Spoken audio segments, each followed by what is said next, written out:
एक छोटा सा गांव था और उसमें रामू नाम के पति पत्नी रहा करते थे। एक दिन गैस खत्म हो जाती है।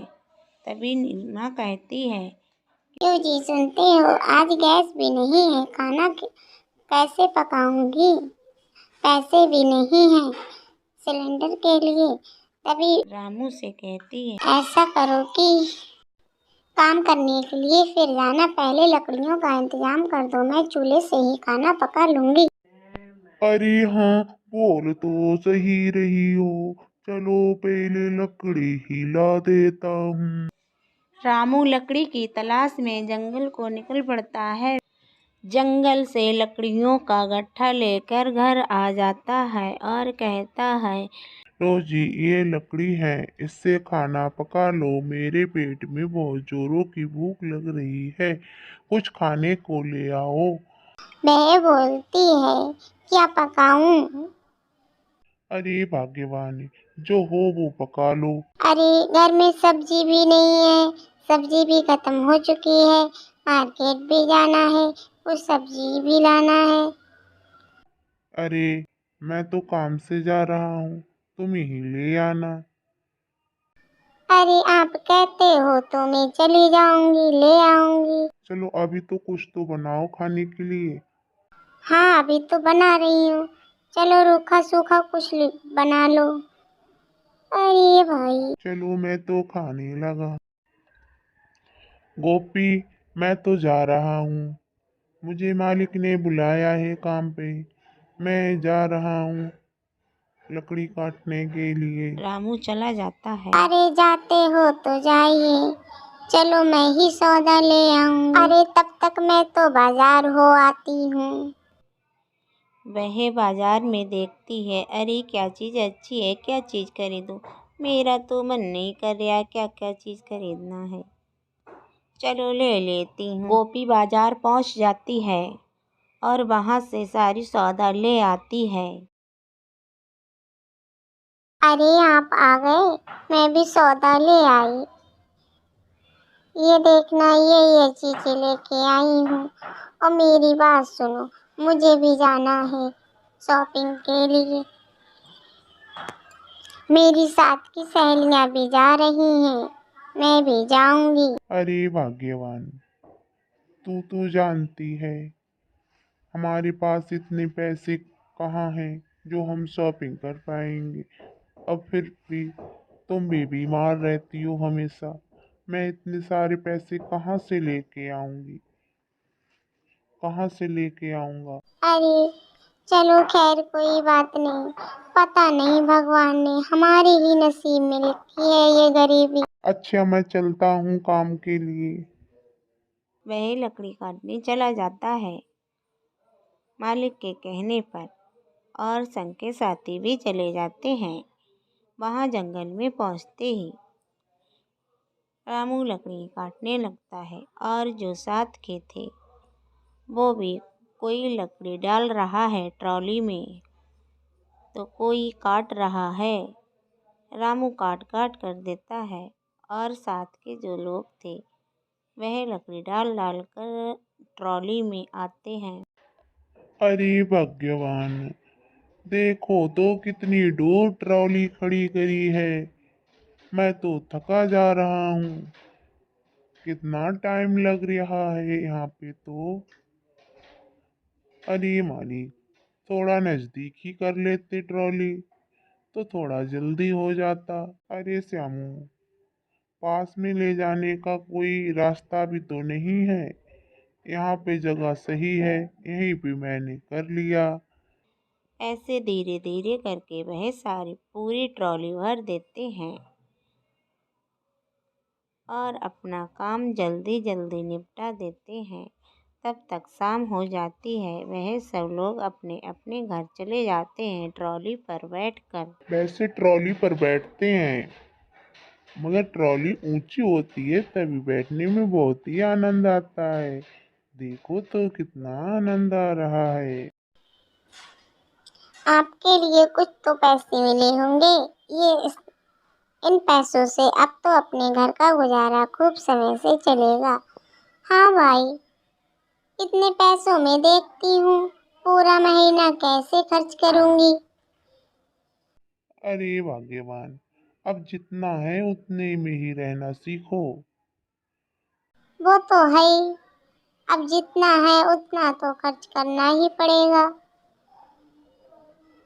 फिर भी तो जरूरतमंद चीजें तो लेनी ही पड़ती हैं। अरे तो थोड़ा पैसा है तो थोड़ा ले लोगी तो क्या है। अरे भगवान, नहीं नहीं, इतना ज्यादा कहाँ खर्च करती हूँ मैं, आप तो देखते हो। हाँ वो तो है, ऐसा है। इतने कम पैसों को देख देख कर मेरा तो सर चकराता है। मैं इन पैसों में कैसे घर का खर्चा चलाऊंगी। क्या करें, अब जितना ही कमा लेते हैं उतना ही खर्च कर लेते हैं।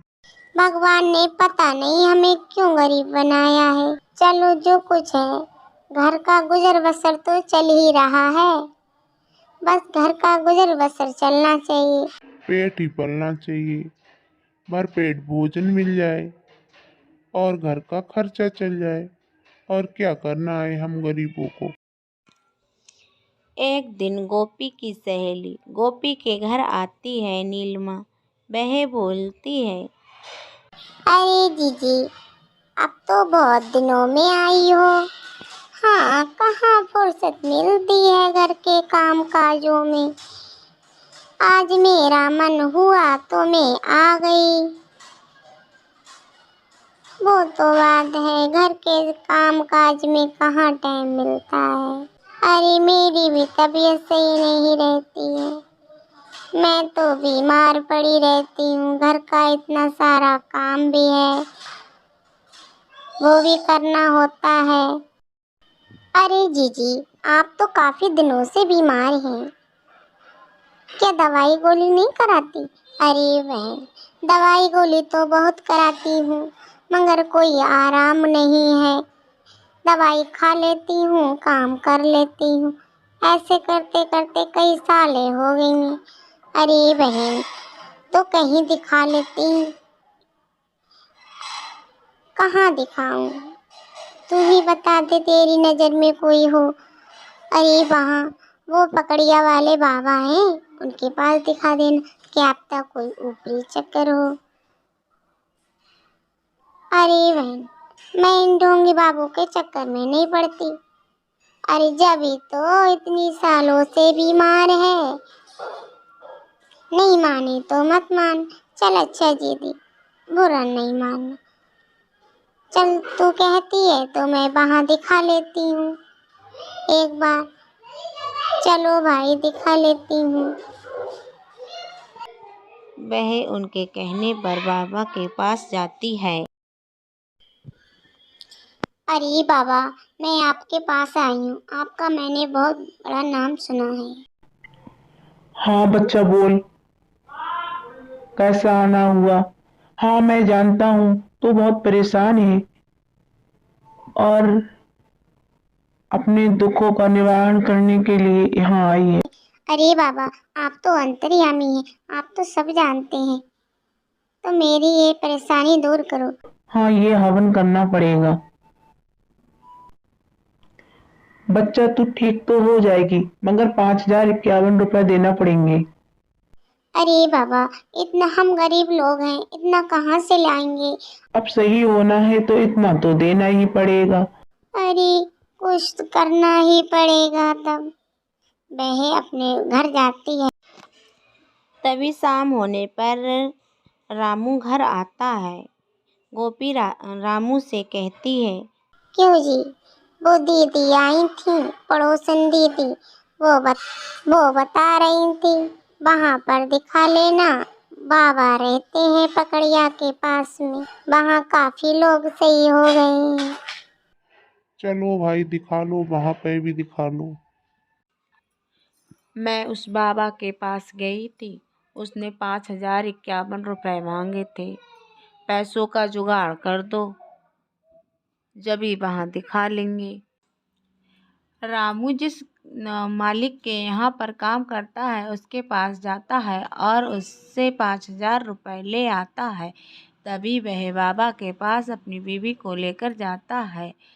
तभी वह बाबा उसके पैसे ले लेता है और हवन करने को कहता है। हवन भी कराते हैं। तभी उसकी बीवी और भी दिन पर दिन और बीमार पड़ती जा रही है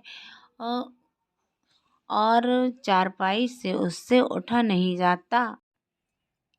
अरे ये बाबा तो ढोंगी है, इसने मुझसे सारे पैसे ठग लिए और मेरी बीवी और भी बीमार हो गई। अब मेरे पास और भी पैसे नहीं हैं जो कहीं डॉक्टर के पास दिखा लूं। मैं क्या करूं, मेरे समझ में कुछ भी नहीं आ रहा है। अरे भाग्यवान, अब मैं क्या करूं? मेरे तो कुछ समझ नहीं आ रहा है। कहाँ दिखाऊं इसे? अरे भाइयों, आप लोग ऐसे ढोंगी बाबों के चक्कर में मत पड़ना। मैं तो ही पड़ गया और मेरे पास भी अब पैसे भी नहीं हैं। भला अब मैं कहाँ दिखाऊं इसको? जब भी तो कहते हैं किसी तांत्रिक के चक्कर में नहीं पड़ना चाहिए।